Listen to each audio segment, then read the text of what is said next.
Hey everyone, it's Andrew Lucio and Kyle Waple, and today we're going to go over tournaments, what makes them successful, what kind of prizing we like, and why we should see more of it. And we also have some big exciting news, so let's get right into it.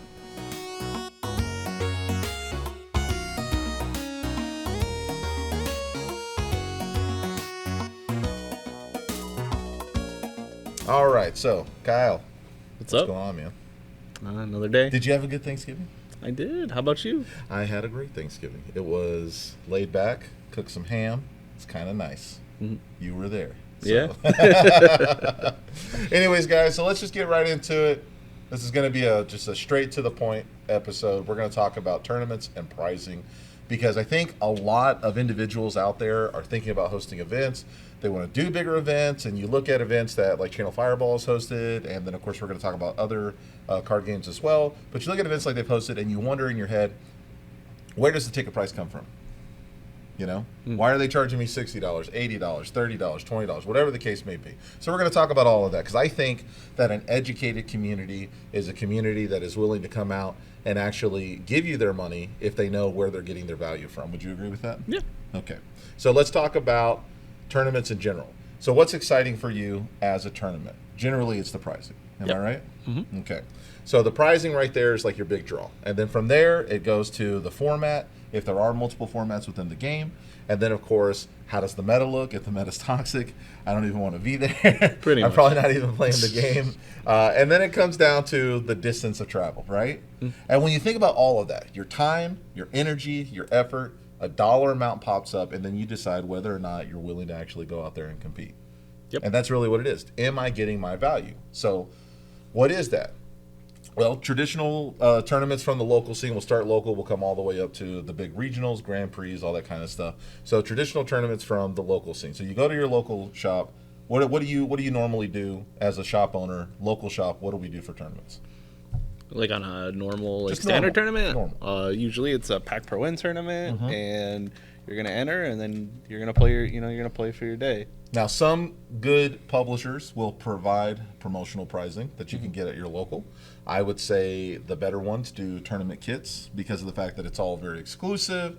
And if you go even a step further, you look at a game like Dragon Ball Super, and their kits are designed in a way where there's actually very special prizing, i.e., very tournament-specific cards that can only be won at tournaments, and you got to go there, participate, and actually get the prizing. So at the local level, you could do a $5 tournament. You can do a $10 tournament. This is a very cheap entry price for your locals, and then depending upon what you're giving them, like for example here at the local game store, we do $10 tournaments. You come in, you get your pack per win, you get some rounds of prizing. Usually you have promotional prizing. Hopefully you're playing a game where that actually gets a lot of support from the publisher. And then on top of that, we also give you a free drink. And depending upon the drink, you can get a $3 drink, $50 drink, whatever, and it's free with your entry. So you're getting a lot of your value right back. So you give us $10, you get your value back. And that's the thought process, right? Yep. Like we're thinking about a tournament, we're thinking about what are we getting for it. Now, let's go to the regional level.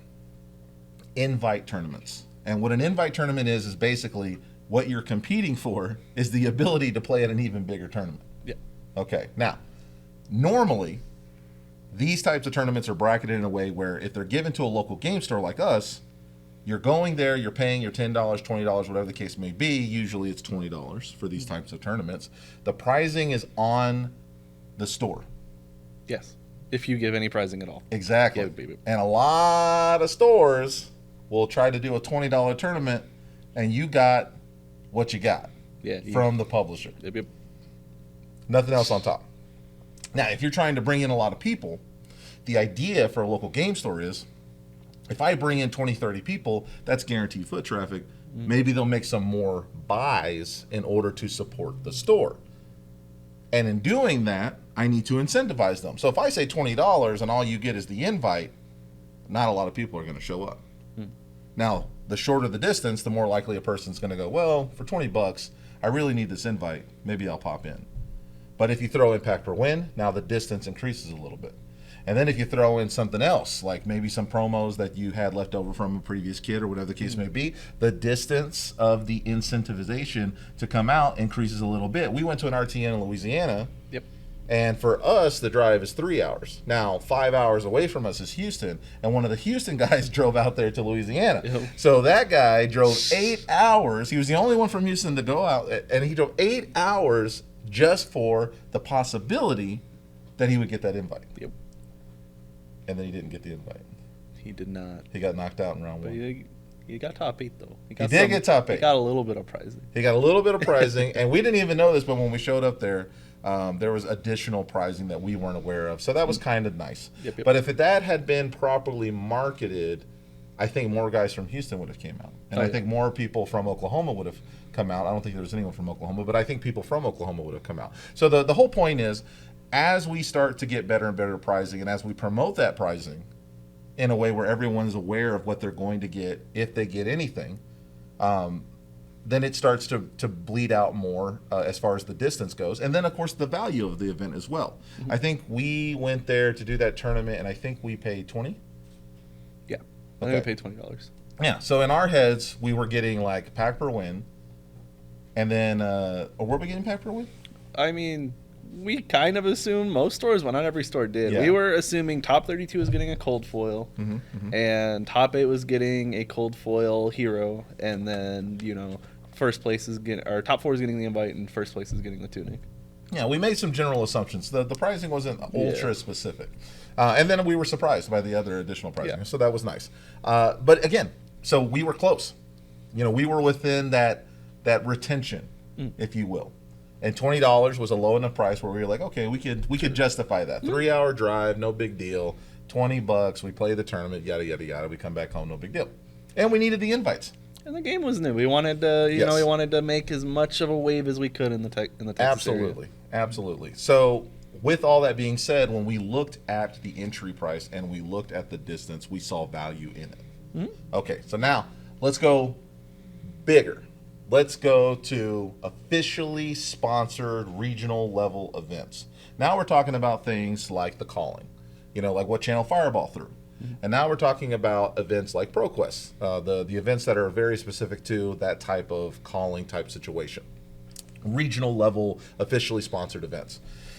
You look at a ProQuest event, the pricing for the ProQuest event has been worked out by Channel Fireball to a point where they can justify the value of the event. So we $35, right, for a ProQuest? $35. So we did $35 for a ProQuest. Now, if they had advertised that as, hey, drive or fly from 3 states away for $35, and your pricing is first place and only first place gets a gold skull cap, which is like a 10 grand card. So $10,000 to first place, basically, and an invite to the Pro Tour. Would that have brought you out as a player if that was the only thing happening? There was nothing else going on, no side events, nothing else. Just that one event, one skull cap, only to first place, 10 grand prize on the line. Nobody else gets anything. $35. Do you come from 3 states away? No, I personally wouldn't. Okay. I really like when games will open up with participation. I feel like a lot of games, like, hey, you show up, you pay your ticket, we'll give you an exclusive mat. Absolutely. We'll give you a promo card that's exclusive. And, the ProQuest just didn't do any of that. Okay, so now let's take a look at the tournament that was going right next to it, right? The calling. So we look at the calling. The calling says, okay, here you go. If you pay $50, you get to play in this event. And at the $50 level, do you still get the playmat and the deck box? I can't remember. Yeah. Yeah. So now that's your participation. Exclusive playmat, deck box, promo card. I think that might be the $100. No. I think the $100 was just the package with all the different... All the side events? Yeah, the side events and all the other stuff. So again, you pay $50, you get your promo card, which can have some value. Maybe $10, $20. You get a playmat, which has some value. Maybe $10, $20. So that's like $40 in value. So effectively what they're saying is if you come here for $50, you do all this, and then here's what you can do, potentially. You could potentially get a top 8, and everyone in the top 8 is going to get a pro invite, and they're going to get a gold foil card. And these gold foil cards on the low end are still like right around $4 grand. And on the high end, they can go a little higher.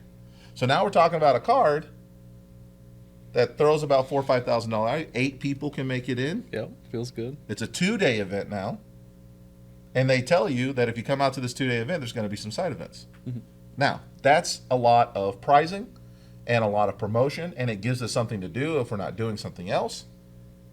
3 states away, $50. Do you come out? Yeah. Oh, God, yes. Okay. Now, you take these things and you wrap them all together in 2-day event, 2-day style. Everything's packaged together, and they go, okay, now for $100, you get to do a lot of these side events for free. You get the pricing, you get the other things, you get the chance at the calling. Mm-hmm. Do you do it? Yeah. Okay. Worth it. And then you go $35. If you happen to scrub out of the calling, hopefully you don't, you can do this ProQuest thing as a side event. You're going to be there day 2 anyways. You already made the trip. Now it seems more palatable because you're already there. It still sucks, but yeah, it's exactly. But it seems more palatable now. Mm-hmm. So, and that's the whole process, right? So basically everything that we told you right now is, if you want to throw a tournament and you want people to show up for that tournament, there has to be a lot of incentivization, and the pricing has to be appropriate. Let's talk about entry retention. And what I mean by retention is that when you look at the value of what you're getting for traveling and you look at the entry fee, you want to actually go. I've got your attention, and I'm going to retain you as a player, as a participant, because everything is there. And what level does that need to be at? So traditionally, for me, if I look at your event and you're charging me $50, then you have to be giving me $100 in value, minimum. Yep. Now, obviously, with a place like with an event like the Calling, you're looking at potentially, if you feel like you've got the skill, $50 entry, $4,000 return on the investment. Now that's kind of nice, and a pro invite, that feels pretty good too. Give you cash. And yeah. So again, so what we're talking about there is high level retention. That feels really good. Now for you, what kind of pricing do you want to see? What gets you to travel 3 states away? What do you want to look at when it comes to the value and the actual fee? So I mean, the first thing I need is when I go to the event, I need to see a promo of some sort. Usually, even for these callings, the promo was a blitz card. It wasn't even that exciting for like a player that only plays CC, and I'm going to an event to play CC, but it was still something I could sell on the side for like $10. Okay. The playmat needs to be exclusive. Flesh and Blood does really good job with their playmats. But the exclusivity sucks, and you know that. Oh yeah. So in this event, we had these playmats, but they probably overprinted them or what, because they were on the prize wall. They were handed out for free at nationals. They were just, it felt like they're just giving these mats away. Mm-hmm. And then even the mats for the road to nationals before that, they had more of those, and they were giving those away for free. So even if you top 4 to road to nationals, that was also on the prize wall. They were also handing those mats out, and it felt a little bad. When you're not an official event run by the publisher, you're a third-party premier tournament organizer. That's kind of like the thing now, premier TOs. And effectively, you don't want to put a cap on anything. But if you put a cap on something, then you could really cut down your costs, and you can make things ultra exclusive. Hey guys, there's a 500 player cap, and we've got 500 of these mats, and they're all numbered. And you don't know which number you're going to get because we've randomized them. So now when you go in, you get your package, it's all sealed, it's in a little bag, and you open up your bag and you pull that 001, that feels kind of nice. You just added a little extra to that. But they don't do that because they're afraid of losing money. Why would I cap it at 500 players when I could definitely get 1,000 players and I can make some more cash? So that's the problem with Premier TOs. Plus, you said right there you wanted some promos, right? Well, those promos have to come from LSS. The exclusivity aspect of that is that LSS has to believe in you enough and your event enough that they actually want to try to support you. I think at a store level, stores should be able to get in on that, but it's become harder and harder as the industry has grown to get official pricing from the publisher for events that you may want to throw. So it kind of hinders anyone trying to break into that premier tournament organizing from being able to do that. And then, of course, if we can't do that, then it's harder to incentivize you, the guy that's 3 states away, to come out to our event. Yeah. Even if it's reasonable. Yeah. So talk about prices. What's reasonable to you as a player? So when you think of like an event where you're just going to a store and it's just like, hey, we have some exclusive pricing. It's gonna probably be like $20-$30. When you travel out to like a big event, you're probably looking more at like the $40-$50 price range. But that also comes with, hey, here's a regional mat that's probably also worth like $40-$50, and then the promo card that's like $20. Okay, so what you're saying is that if I look at your event and the event's being hosted by a local game store, if you're charging more than $30, I don't even want to look further. It feels really bad unless you also have like that really exclusive like pricing or something you can give out. Okay, so for you in particular, what bumps you from 30 to 40 and then from 40 to 50? I mean, like if you've got like the playmat or you've got the promo, it's something in that regard, or you're looking at like, hey, we're hosting a much bigger event, like maybe it's a case tournament. In Flesh and Blood, it'd be probably a couple cases, right? Or maybe a first ed case. There's different ways to scale it, but usually the pricing has to go up or the entry has to go up. But you got to see that value. Yeah, I have to see the value for me to justify going out for it. Is there anything that we're not doing right now as far as LSS is concerned with exclusive pricing that you would love to see as a player that would actually incentivize you further to come out? I mean, like, probably just more special events. Like the skirmish event is a cool idea, but it's very limited. You get one event and that's it. And then like when it came to things like the ProQuest, like branch it out. Don't give first a prize. Give top 8 a prize. Like if you get to top cut, you deserve something. I think our boy Wyatt got second place and he got 2 unlimited boxes of Monarch. And yeah, that was bad. And it's like you missed a pro invite and a golden skull cap, but you got like $180 MSRP, and it's like it feels super bad. And then like in the calling, like if you make day 2, I feel like you should have something to show for it. Like if you went through the gauntlet of 900 players and you're in the top 64, get a playmat, get something, even a promo card that just, it doesn't have to be alt art. It could just say like the calling on it, and like just little things like that just make you feel more incentivized to push. Because sometimes you'll lose a game early and maybe you're not gonna get the top 8, but maybe, hey, if I make top 64, I still get some cool pricing. I think Bandit is a really cool thing where they give top 25% extra pricing. So like it really incentivizes you to push even if you can't push to the top anymore. I think with a game like Flesh and Blood, we're looking at exclusivity. We want things that are unique, and we want things that we can take back with us and be like, I went to a special thing and this denotes that special event. And it makes me feel better about the time, energy, and effort that I invested into it. The journey there, the games, and it reminds me of those things. So to what you said, I would love to see some day 2 stamped tokens. Wouldn't that be nice? Absolutely. And then you could just be like, look, I got this because I made day 2. And you don't even know what it's going to be. It's in a little package, like the way that they do the wrappers. You open the wrapper, you're like, oh, it feels nice. That would be kind of nice. So, perfect segue for us. We're going to say now, officially, that we're going to be hosting a tournament in February, and we're going to do a whole video about it. We're tamping down all of the details, and we're picking a venue this next week. And then once we have that venue picked out, we'll know what our player cap is going to be, and then we know what our actual cost is going to be. And then once we're done with all of that, we've got all the particulars together, we are going to reach out to LSS and see if there's anything that we can do to potentially get something unique from them. And then, of course, we're working with a local artist to do something unique for the event as well.